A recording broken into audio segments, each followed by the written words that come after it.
మనస్సు వింటుంది.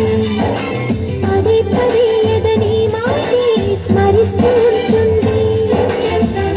నా ప్రాణమా సుస్వాగతం, నీదే సుమా ఈ జీవితం. నీకోసమే పుట్టానని నా ఊపిరన్నదే. ఈనాడు నీ విడిపోదని చెప్పాలన్నది. మరొక్క మారను ఆ మాట మనస్సు వింటుంది.